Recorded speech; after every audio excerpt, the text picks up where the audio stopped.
Hello and welcome back to another episode of Notion Bonsai, and today we're going to be working on this Itoigawa Juniper. This tree was started from a piece of pre-bonsai material. You can see the progression of it on my channel, and today in this video we're going to be doing a little bit of refinement to it just to take it that next step further into becoming a really great bonsai.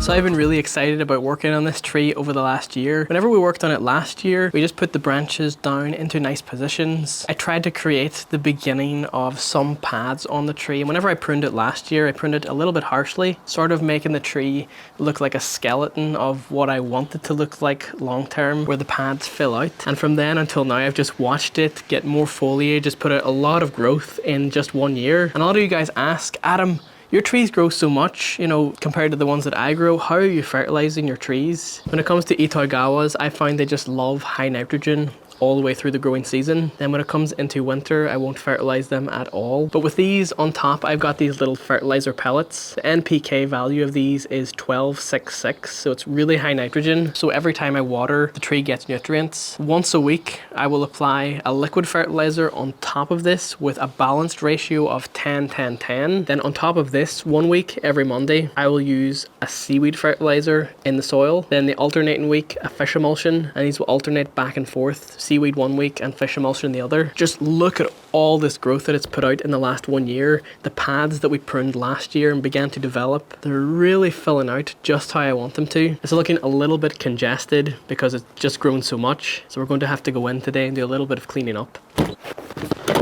And now just before we start on this tree, the tools that I'll be using in this video today are some twig cutters, branch cutters, bonsai tweezers, wire cutters, knob cutters, and some gin pliers. And as always, you don't need all of these specialized bonsai tools to be able to do bonsai. If you're just getting started, you can get by with just a cheap pair of garden scissors or secateurs. You just want to make sure that whatever tools that you are using are clean and sharp, because you don't want to introduce any bacterial and fungal infections between all your trees. And you want them sharp because a sharp blade will give you a much cleaner cut on a branch. And in horticulture, clean cuts heal so much faster and more efficiently than a blunt cut with a dull tool that just squashes the branch. And the wire that I'll be keeping on hand today is some copper wire. This is a lot heavier than the aluminium bonsai wire, and if you've never used copper wire before, you may be thinking, Adam, what is the difference between aluminium and copper wire? Generally speaking, we use aluminium wire for more deciduous trees like Japanese maple, Chinese elm, but with copper wire we would use this more for conifers like junipers, pines, sometimes Japanese larch. And the reason why two different wires are used is simply because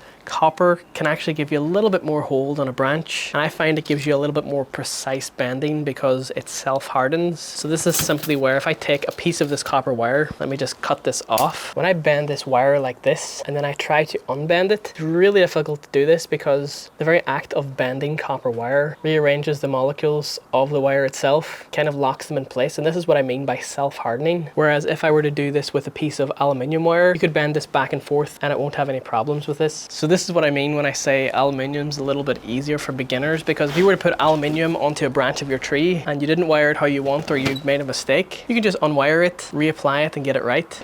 But with copper, you only have, I would say, maybe 1 or 2 shots before it really hardens up. And if you want to try again, you're going to have to cut it off the branch. Copper wire is also a lot stronger, so where a thicker piece of aluminium would hold a certain thickness of branch on a tree, it takes a lot thinner piece of copper to hold that same thickness of branch. So in the end, the tree will look a lot neater if you use something like copper, because you won't have all these thick, bulky pieces of aluminium wrapped around the branches. And when it comes to sort of gauging how thick does the copper need to be when putting it onto the branch, I would say, just as a general rule, I found using a piece of copper that is a quarter the thickness of the branch you're applying it to does a good job. Copper wire is also a lot more expensive than aluminium. If you're just getting started and you don't want to lash out a whole pile of cash on all different gauges of copper, I would say start with aluminium. You can still shape branches in this way. Even if I'm starting a juniper from scratch, I'll just use aluminium, and only then, when it comes to the more refinement details of the branches that I'll be doing today, then I would use copper. Now what I want to do today is just delineate the pads, meaning make the pads look more separate from the pieces above it. As you can see, if I just separate this out here,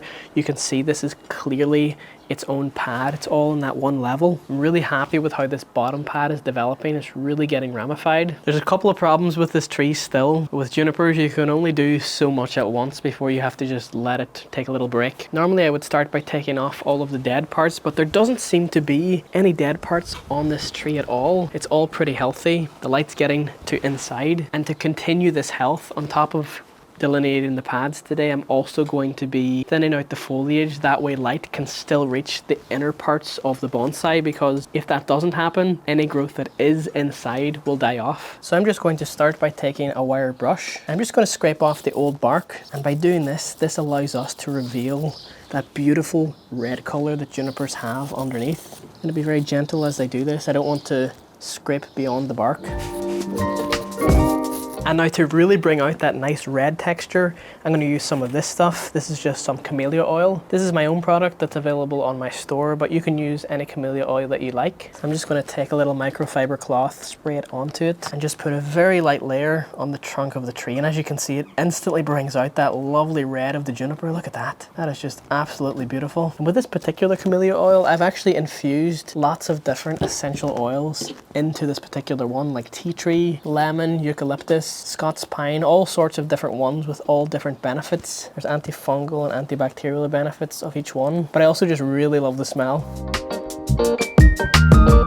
Okay, so if you can't reach it all at once, we can do this at the end also, and just a little bit of cleanup. But I like to make it look good before I apply the wire, because once the wire's on, it can be a little bit tricky to get in between the pieces of wire. So let's have a look at this first pad. This is where I'm going to start as I style. I'm going to work from the base of the tree up. Already I can remove this piece that's growing straight up. Keep it nice and flat. And you hear this growing straight down also. And immediately I'm seeing a big problem. This branch right here is actually growing on the inside of a bend. Well, I would say, let's say if we remove that, we've got all of this nice negative space. And then even the branches up here can come down into that. And this pad can come a little bit lower. That's growing straight up. I'm just going to take off all these branches, these starter branches that would continue to grow up and then become a bigger problem in the future. If you get them like this, or when they're even smaller than this at the start of spring, just knock them off when they're tiny and you won't even have a problem this big. Then moving over to this side of the tree, all this is really long. So I know I don't want to keep all of this anyway, so I'm going to be cutting it into here. This will actually make a lovely cutting. Cut this into here. That's another cutting, but there's just some that's really problematic that's growing directly upward in wrong places. We can just get rid of them. Coming around to the back part of the tree here, I'm just going to shorten these in. And now from this point, I think the tree is starting to look really nice. As you can see, we've got a nice structure. You can actually see the trunk line now the whole way up to the top. But there's just one problem I have with this. And before I begin wiring, I have to remove the crotch growth. And that is just growth growing from like in the elbows of branches. This becomes a real problem whenever you start to wire, because you end up crushing all of that that's there. Then what happens is that dies off because it's crushed. So instead of the tree wasting its energy into foliage that's going to be crushed, I like to pluck it off with my fingers first. That way it's never a problem to start with. I think this is a really good example of what I mean here. I want to put wire up these two branches, but you got all this crotch growth in here, so you can just pluck that out with your fingers, make this a little bit easier to wire. This isn't really going to be needed for now, but you do want to keep some, like this one back here. I would say this is going to be the future of this tree and the future of this pad. Once all of this is reduced back, this one will get stronger and become another branch. But they are all growing from the same place, so even then, I could remove this one here. So that one's gone, and now instead of this one being the leader of that branch, these thinner ones can be allowed to take over. So with not even wiring, just purely clip and grow, we can get a more dense structure that's closer to the trunk. And then just to shorten this one here, I'm going to prune it right back to here, leaving some green on the branch, because if you prune a juniper and you don't leave anything on the branch, it will more than likely just die off. So you always want to keep some green when you prune. I will apply wire to this branch just to make this pad a little bit more horizontal like that. But I think here's a really good example of one of them puzzles where I want good taper on the branch. So I want it to go from thick to thinner and then to even thinner again. And as you can see here, there's a little side branch just growing there, and it's got lots of nice green foliage on it. And I think here in this case, I can push all this back just a little. So just taking the branch cutters, I'm going to start by just pruning it here first. I want to go back even more so we get nice taper on this branch. right to there. And although I haven't got the perfect pad yet, I don't want to do too much where I stress out this area of the tree and then the foliage will start to all die. I want to leave a good amount on it so that it continues to grow and it doesn't lose its momentum of pushing out growth. But just every time I come back to this, we can get closer and closer to what we're wanting to achieve. This is growing back towards everything in there. See how that's just growing in that way? We'll get rid of that because that's not what we want in the final design. I'm just going to start by measuring a little bit of copper wire along here. I'm using 1.8mm copper wire or 13 gauge. Now this one is quite thick because I also want to wire this section. I'm going a little bit heavy on this one. And just like aluminium, in bonsai we wire with what is known as the 2-branch principle. And this is wiring 2 branches together with 1 piece of wire. So I'm going to wire this branch to right to the end of this one. So because I want to wire this that way, I'm going to coil the wire on this branch in that same direction. I'm going to start by just going under here and up and around. Then with this, I'm going to go around the trunk once. That gives us a nice anchor, and then we can come up and around this other branch. And then as we come to the end, you can just take some gin pliers to help you just coil it at the end. And then just to wire this thinner branch, I'm going to change gauge. This is 1.2mm or 17 gauge wire. I'm just going to measure up along here, and then we're going to anchor this to this. And as we come to the end of this branch, instead of cutting off this piece of wire, what I like to do is just make like a little loop, and that way we can use that as almost like a little pedestal to hold that foliage up. So now we can just position the branches how we like, and we just want a small tweak. I'm going to just rotate this around this way. And I even think I can get some movement in this back branch now. I just want to get a slight bit of movement just to make this a little bit more interesting and make it a little bit more compact. So by doing that, I was able to get just this little bend. And now with that really simple wiring technique, just wiring one branch to the other, as I have done here with this primary branch. A primary branch is one that emanates from the trunk. So this is a primary branch and this is a primary branch. And then doing it to the secondary branches, which are the ones that emanate from a branch. I'm going to apply the same wiring principle to all the other branches in the tree that I want to adjust. You don't have to do it to every single branch. Some branches, like the ones up here, I'm happy with how they're coming out of the trunk. Actually, even that one, I don't know if I'm happy with that at all because it's coming from a weird spot, but I'll deal with that when I get to it. This one definitely needs to be wired out like that.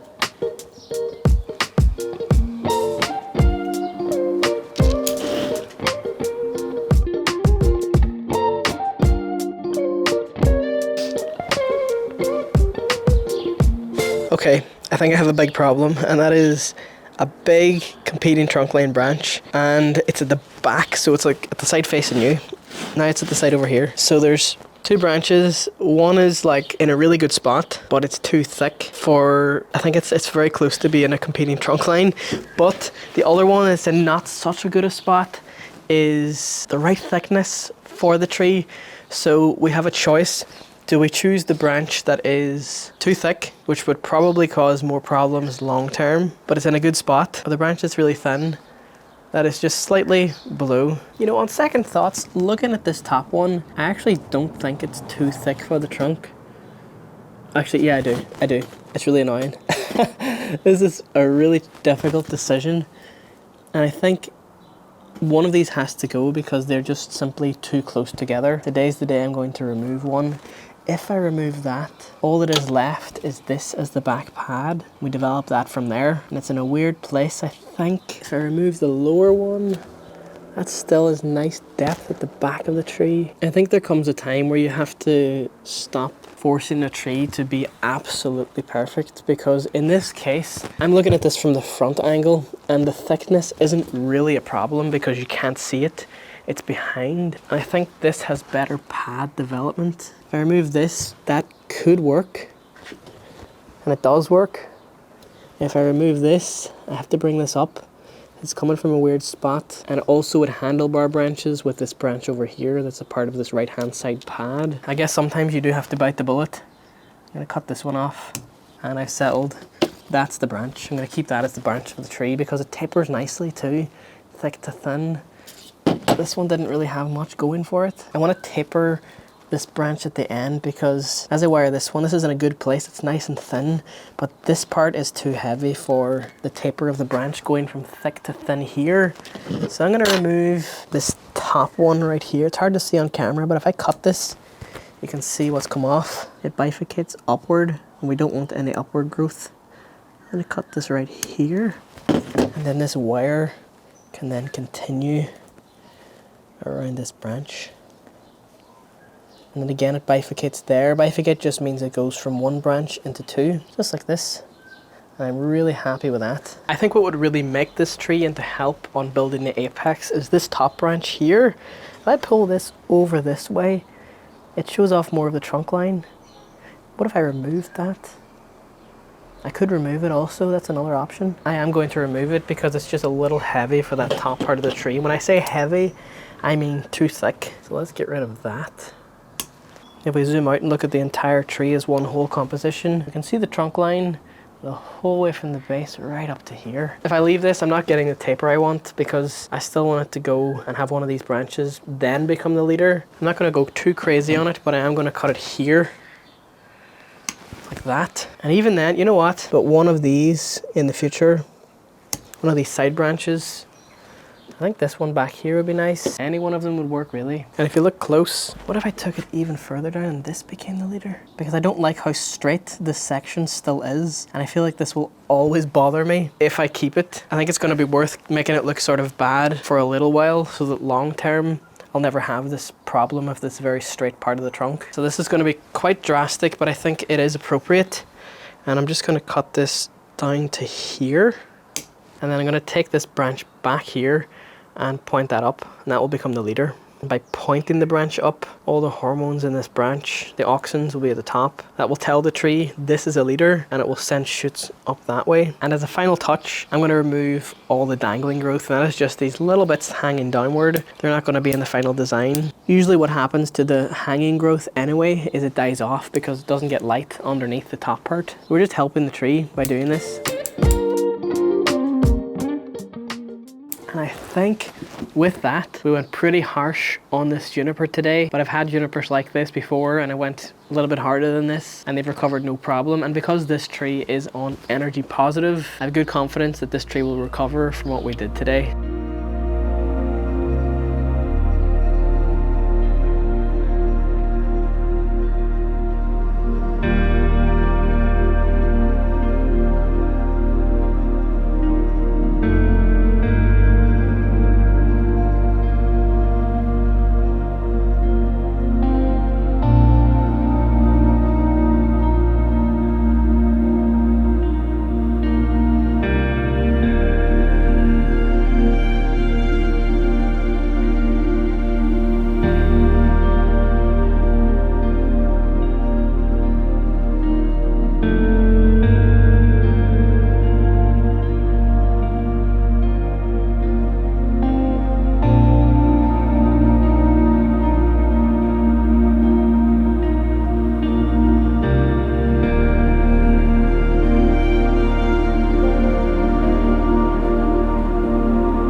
And there you guys have it. On that, I'm going to end off this video right here. If you enjoyed, please be sure to leave a like on this video. It really helps out the channel a lot with the YouTube algorithm. And let me know down in the comments what you thought of this video. Perhaps there's something you would have done differently on this juniper. I'd love to hear it, and I'm always open to new and different ideas in bonsai. If you would like to support me in the things that I do on this channel, hit the thanks button down below. Or if you'd like to become a channel member, hit the join button. That way you will get early access to new videos before they go out to everyone else, and you will get access to membership posts. But on that, thank you so very much for watching.